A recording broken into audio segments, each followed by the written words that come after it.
Hello everyone. Let's look at the poem Refugee Blues by W.H. Auden today. In this poem, we find the refugee crisis all over the world even today.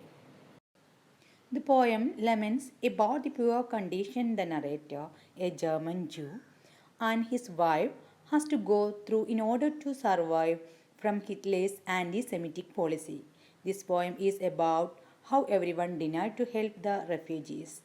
Refugee is a person who has been forced to leave their country in order to escape war or persecutions, whereas blues means a song which laments an event that is depressing. Say, this city has 10 million souls. Some are living in mansions, some are living in halls. Yet there is no place for us, my dear. Yet there is no place for us. In this stanza, the narrator describes the city they are currently taking refuge in. The narrator describes the city as huge by using the phrase 10 million souls. He says that there are souls living in huge mansions, that is, rich men living in luxurious homes, whereas the poor men have to live in halls, shabby houses. There is a pun intended on the word halls that people lived in a shabby houses and also under the ground, that is in grave. The last line of the stanza says the injustice the narrator has to go through. Auden has used the form of blues to write this poem, in which three line stanza are formed. The first two are descriptive and the third is emotion or the feeling. In the third line, the narrator tells to his wife that even though this city is home to 10 million people, there is not a whole of place for them to live. This line shows of the feeling of despair as the city refuses to provide shelter for the narrator and his wife, but is home to other 10 million peoples. This entire stanza is written in present tense, showing that the narrator is talking about the current time and place they are taking refuge in. This stanza signifies that even if the city is home to 10 million people, it doesn't provide a home as small as whole for the narrator. Look the second stanza. Once we had a country and we thought it fair. Look in the atlas and you will find it there. We cannot go there now, my dear. We cannot go there now. The narrator in this stanza talks about the country they previously lived in, that is Germany. This entire stanza is written in past tense, showing that the narrator is talking about the past, the time and place they previously lived in. The narrator doesn't reveal until the eighth stanza that they are German Jews. So, to make the reader believe that they really had a country which didn't believe discrimination, he tells the reader that if you don't believe me, look on the map, you will find the country. In the third line, the narrator addresses his wife, saying that there may be a country which is theirs, but it is a country where they lived in. They can't go there now because the Nazi soldiers will kill them. Their fellow people are after their blood. Interestingly, only the last line of this stanza is in present tense. Auden brilliantly changes the tense of the stanza to depict the suffering of the narrator and other German Jews.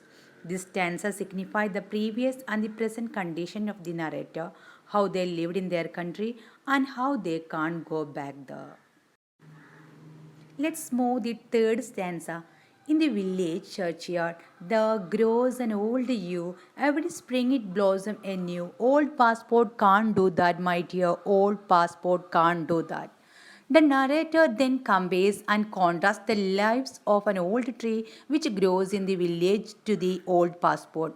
The narrator says that every year the tree sheds its leaves and withers, but it again blossoms in spring. It renews every year. But a passport can't renew, it can't blossom again. The irony which lies is that even they want to renew their passport, but nobody is allowing them to. A tree is capable of renewing itself, but the passports can't. This verse talks about helplessness and injustice to Jews, that even trees can blossom but not passport of Jews, indeed counting them even less than the dead. Auden has compared nature to the identity of a human, a passport, rather the lifespan of a tree to that of a passport. The entire stanza is in present tense, talking about the misery of the refugees. Here, the emotions of helplessness is expressed, that without passports they can't see that tree blossoms egg. The next two stanzas define the relationship between the state and the refugee here. The consul banged the table and said, "If you have got no passport, you are officially dead. But we are still alive, my dear, but we are still alive." In this stanza, we are shown how the German embassy declines to offer any help. They are not trying to help the refugees. The narrator is told to consider themselves dead if they do not hold a new passport. The irony lies in the fact that the consul doesn't even want to help them. This entire stanza is in present tense, showing that all these instances are what the Jews had to endure during the Holocaust.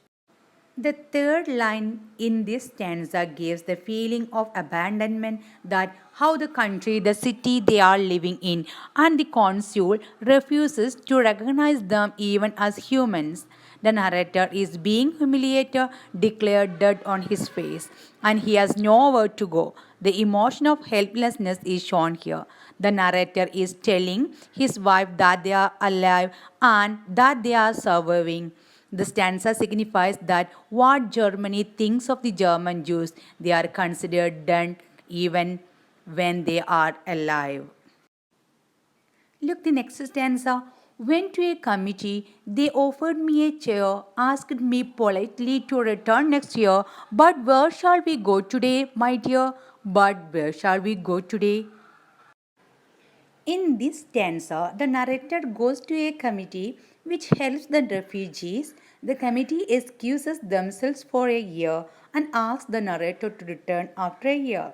The feeling of abandonment is again expressed in this stanza. First, the embassy refused to help and the committee excuses themselves for a year. The narrator feels hopeless and asks his wife, where should they go today? Where should they eat and sleep for a year? Okay, then came to a public meeting. The speaker got up and said, "If we let them in, they will steal our daily bread." He was talking of you and me, my dear. He was talking of you and me. This stanza is about how the country they are currently living in thinks about providing shelter to the refugees. In the meeting, the speaker of the meeting refuses to recognize the refugees. They blame the refugee for being the reason of their economic downfall. The word steal shows that the country thinks of the refugees as thieves.